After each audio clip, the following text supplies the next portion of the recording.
Test 10. Section 1. John Helston, a student from London University, wants to know some information about a 21st conference. You'll hear a conversation between John and university staff. Now you have some time to look at questions 1 to 5.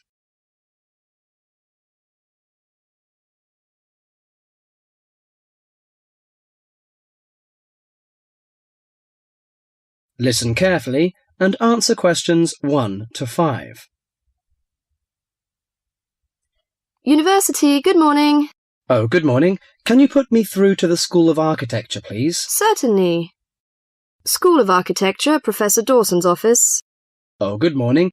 I was wondering if you could give me some information about the forthcoming Architecture 21st Conference, dates, enrolment procedures, costs, that sort of thing. Certainly.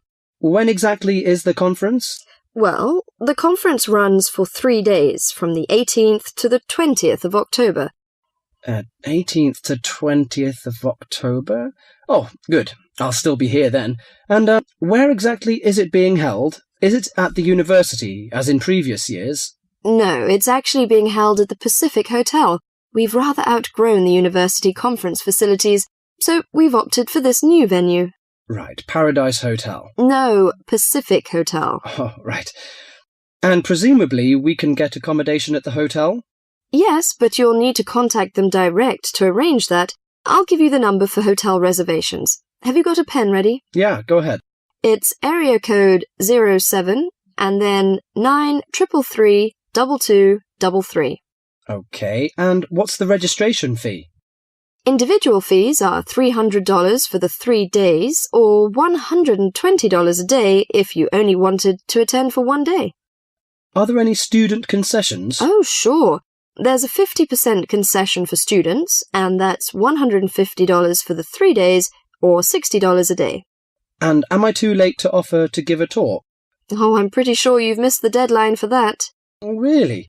But I've only just arrived here in Australia. Is there any way I could have a paper accepted? Well, you'd need to talk to Professor Dawson. He's the person organising the conference this year. I can put you through if you like. Oh, yes, please. That'd be great.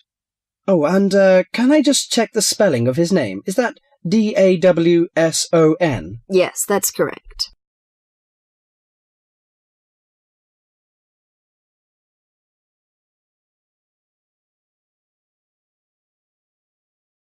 Before you hear the rest of the talk, you have some time to look at questions 5 to 10.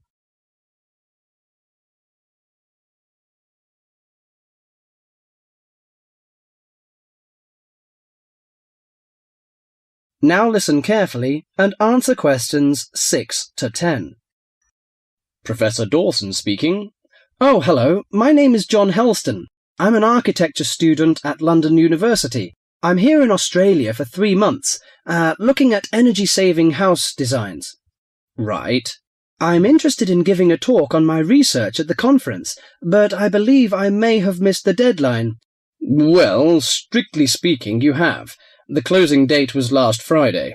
Oh, no! But we may be able to include your paper if it fits into our program, but you'll have to be quick. Okay. What do I need to do? Send me an outline of your talk, and make sure you'd include an interesting title for the talk, something to attract the delegates' attention. Okay, interesting title, right? The outline should be no more than 300 words, though. Right. I should be able to keep it down to 300 words, but would 400 be okay? No, not really, because we have to print it in the proceedings, and we just don't have the space. Sure, I understand. And also, can you send me a short CV, the usual stuff, name, age, and qualifications, that sort of thing? Right, include a brief CV. Actually, you can email it to me. That'd be quicker. Sure, what's your email address? Well, the best thing would be to send it to the conference administrative officer. The address is admin in lowercase, in small letters. Right, so that's ADMIN at uniconf.edu.au. Right, I'll do that straight away. Thank you very much. You've been very helpful. OK, well, we hope to see you in October then. That is the end of section 1.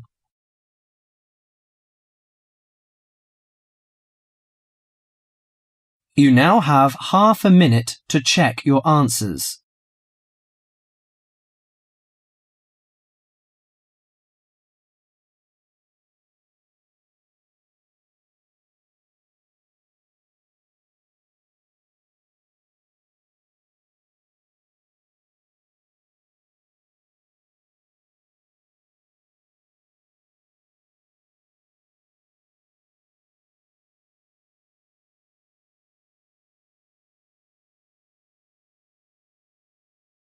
Section 2. In this section, you'll hear a message left to John on how to look after the house. First, you have some time to look at questions 11 to 20.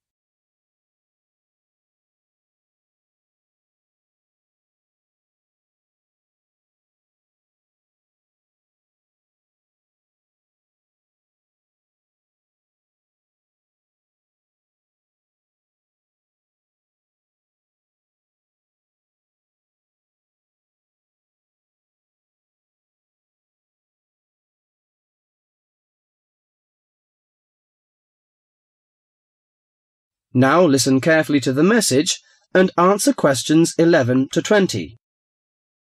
Hello, John. Welcome to the house. I'm really pleased that you can be here to look after my house while I'm away. Here are some things you need to know about the house. Important stuff like when the garbage is collected. In fact, let's start with the garbage, which is collected on Friday. Just write garbage on the calendar on the days they take it away. Put it out on Friday every week. That'll be Friday the 22nd, Friday the 29th, and Friday the 5th. It's a really good service. The trucks are quiet and the service is efficient. The bin would be put outside of the house empty. It's a good idea to put it away quickly. This street can be quite windy. I once watched my next-door neighbour chase her bin the whole length of the street. Every time she nearly caught up with it, it got away again. The waste paper will be collected this Tuesday. That's Tuesday the 19th. There's a plastic box full of paper in the front room. Please put it out on Tuesday. The truck will come during the day. If you don't mind collecting old newspapers and other paper and putting them in the box, I'll put it out when I come home. The paper people only come monthly. I have some things to give to charity in a box in the front room. Would you put it out on Monday the 25th, please? It's a box of old clothes and some bed linen which I've collected, plus a few other bits and pieces. The charity truck will come by during the day on the last Monday of the month. Like the paper people, it comes monthly. If you want to use the library, you'll find it on Darling Street. I've left my borrower's card near the telephone. It has a very good local reference section if you want to find out more about this city. The library is open from 9 a.m. to 5 p.m., Monday to Saturday. I'm sorry to say that we don't have a cleaner. Oh yes, filters. Would you please change the filters on the washing machine on the last week of the month, no matter which day? We find that the machine works much better if we change the filters regularly. The gas company reads the meter on the 30th, the last Saturday. I think that's all the information about our calendar of events. Well, John, I'm trying to think what else I should be telling you. As you know, I'm going to a conference in London. I hope to have a little time to look around. It's a great city. I do hope I manage to get at least some of the theatres and museums. I'm looking forward to all the things I have to do at the conference too. I'm giving a paper on Tuesday the 26th, and there are a couple of exciting events planned later in the conference programme. I hope to meet up with an old teacher of mine at the conference. She taught English literature at my high school, and we've kept in touch through letters over the years. She now teaches at the University of Durham, and I'm really looking forward to seeing her again. By the way, I expect you're hungry after your trip. I've left a meal in the refrigerator for you. I hope you like cheese and onion pie. Would you do me a favour, please? I haven't had time to cancel an appointment. It was made a long time ago, and I forgot about it until this morning. It's with my dentist for a checkup on Thursday the 28th. Could you please call the dentist on 8162-525 and cancel the appointment for me? Thanks a lot, John. One last thing. When you leave the house, make sure the windows and doors are shut, and set the burglar alarm. The alarm code number is 9120. Have fun. I'll see you when I get back. This is your friend Martha, saying goodbye. That is the end of section 2.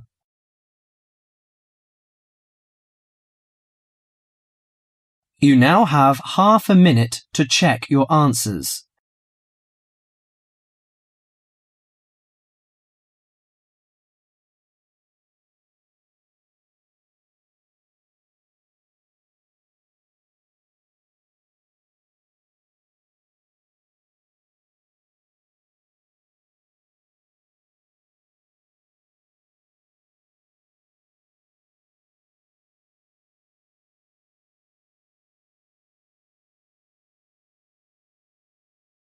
Section 3.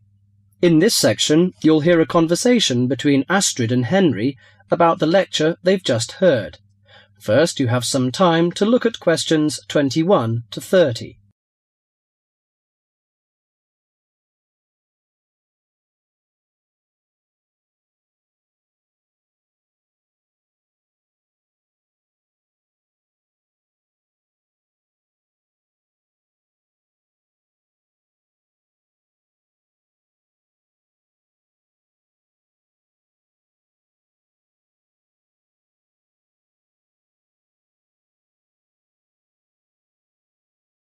Now listen carefully to the conversation and answer questions 21 to 30.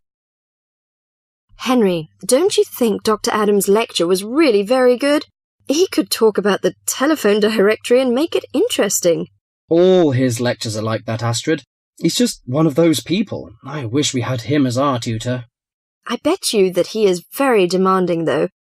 Boris is in his tutorial group and agrees that he is brilliant, but he puts them under a lot of pressure. But don't you think that's good? Perhaps. Anyway, he's interesting and rather funny. Did you take lots of notes in the lecture? Yes, actually I did. In fact, several pages. I didn't think I had taken so many. I was that busy listening to what was being said that I didn't take many notes. Can I photocopy yours? I don't think that's such a good idea. You won't be able to read my handwriting. And sometimes I write them in English and sometimes in Arabic. Oh, let's have a look. Wow, your notes are so neat. Well, there's not much in Arabic. There is on this page. Yes, there is. Dr. Adams would be pleased to see this, especially given what he's talking about. Oh, don't you keep careful notes? Sometimes. It depends on the lecture. I don't think I'll forget Adams's lecture today, but some of the details will fade. I type up everything afterwards, so you can have a copy then, and you can fill in anything I've missed. I'm not so good on the broader concepts. I'm better when it comes to detail. Just what Adams was talking about. Well, I am definitely a detail person. I need to have everything written down before I can get the concepts clear in my head. And I am the complete opposite. I find all the detail clutters up my mind, and I get very frustrated, which was just what he was on about. He mentioned a book he had written. He mentioned several. The one on space and the individual. Yes, called My Space. It's on the book list. So it is. I think I'll get that out of the library, or get my own copy. Did you get what he said about spatial awareness? I didn't really. Yes, it was fascinating. I can't be as eloquent as Adams was, but I know several people who are frighteningly intelligent, but they have difficulty reading simple directions, even when getting to places that they know very well. I find that difficult to understand. Everyone learns the way to walk to the shops and things like that. You mean just the way people learn spelling? You know, people misspell words, make mistakes in countless areas of their lives, and going in the right direction is just the same. Remember what Adams said about the number of people who cannot tell left from right, north from south, and so on? Do you know which way is north? It's that way. You see, I couldn't have told you that. Really? I haven't a clue which way is which. That's why I'm always getting lost when I go out on my bike. And put me in a completely new place and I am totally lost. What about maps? Oh, I'm hopeless at reading them. But then you're brilliant at writing essays and getting all the ideas down in the right order, and I don't know where to start. Again, just what Adams was talking about. What we need to do is combine our skills. You teach me to cope with detail, and I'll teach you how to string concepts together. Okay, we can do that. That is the end of section 3.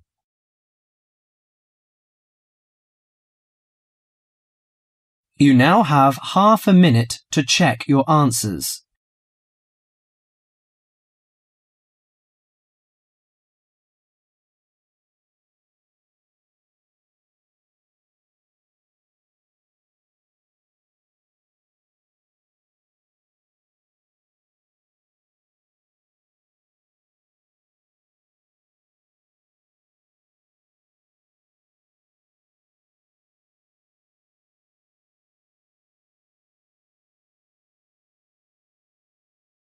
Section 4. In this section, you'll hear a lecture about Iron Age in Britain. First, you have some time to look at questions 31 to 40.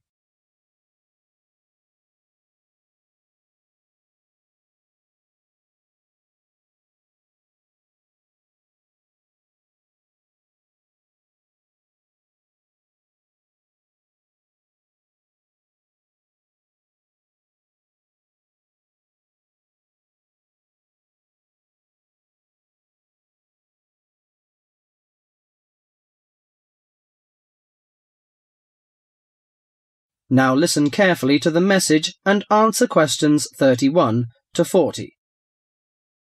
Good morning, ladies and gentlemen. Today I'm going to introduce to you a special age in Britain, the Iron Age. People at that time, you may be surprised to hear that, seem close to the men and women of today, because archaeologists discovered that they tried to vary their diet, improve their homes, and follow fashions.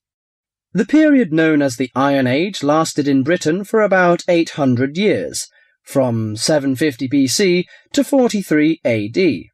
There had been several dramatic changes by the end of the Iron Age, including coinage, wheel-thrown pottery, etc. People had started to live in larger and more settled communities. Furthermore, because of the differences in climate and geography, someone living in Yorkshire or Ireland would have eaten different food, worn different clothing, and lived in different housing conditions from someone living in southern Britain. Caesar commented that Britain was a land of small farms, and this has been proven by the archaeological evidence. Since Iron Age society was primarily agricultural, it is safe to presume that the daily routine would have revolved around the maintenance of the crops and livestock. Small farmsteads were tended by and would have supported isolated communities of family or extended family size. They produced enough to live on and a little extra to exchange for commodities that the farmers were unable to provide for themselves. For those farms, harvested crops were stored in either granaries that were raised from the ground on posts or in bell-shaped pits 2 to 3 meters deep. Some 4,500 of these storage pits have been found within the hill fort interior at Danebury in Hampshire, and if they were all used to store crops, this would have essentially made the site one large fortified granary. Although the archaeological evidence shows that cattle and sheep would have been the most common farm animals, it is known that pigs were also kept. The animals would have aided the family, not only with heavy farm labour in the case of the cattle, such as the ploughing of crop fields, but also as a valuable form of wool or hide and food products. Horses and dogs are also observed in the archaeological evidence from both faunal remains and artefacts. Horses were used for pulling 2- or 4-wheeled vehicles, carts, chariots, while dogs would have assisted in the herding of the livestock and hunting. Besides agriculture and stock raising, the architecture in Iron Age is also worth mentioning. A very well-preserved settlement has been discovered at the site of Chislester in Cornwall. It was made up of individual houses of stone, with garden plots. In Wessex, the typical building on a settlement would have been the large round house. All of the domestic life would have occurred within this. The main frame of the roundhouse would have been made of upright timbers, which were interwoven with coppiced wood, usually hazel, oak, ash, or pollarded willow, to make wattle walls. This was then covered with a daub made of clay, soil, straw, and animal manure that would weatherproof the house. The roof was constructed from large timbers and densely thatched. The main focus of the interior of the house was the central open hearth fire. This was the heart of the house to provide cooked food, warmth, and light. Because its importance within the domestic sphere, the fire would have been maintained 24 hours a day. Beside the fire may have stood a pair of fire dogs, such as those found at Baldock in Herefordshire, or suspended above it a bronze cauldron held up by a tripod and attached with an adjustable chain. The ordinary basic cooking pots would have been made by hand, from the local clay, and came in varying rounded shapes, occasionally with simple incised decorations. As for eating, bread would have been an important part of any meal, and was made from wheat and barley. The dough would have then been baked in a simple clay-domed oven, of which evidence has been found in Iron Age houses. The barley and rye could also have been made into a kind of porridge. In addition to this, the grain was also fermented to make beer, and the surface foam that formed was scraped off and used in the bread-making process. The interior of the house was an ideal place for the drying and preservation of food.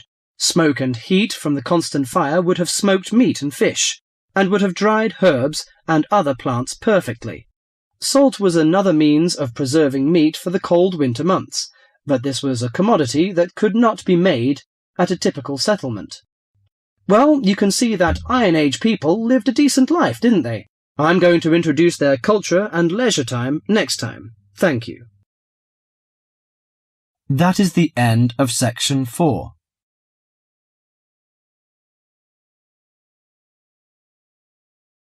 You now have half a minute to check your answers.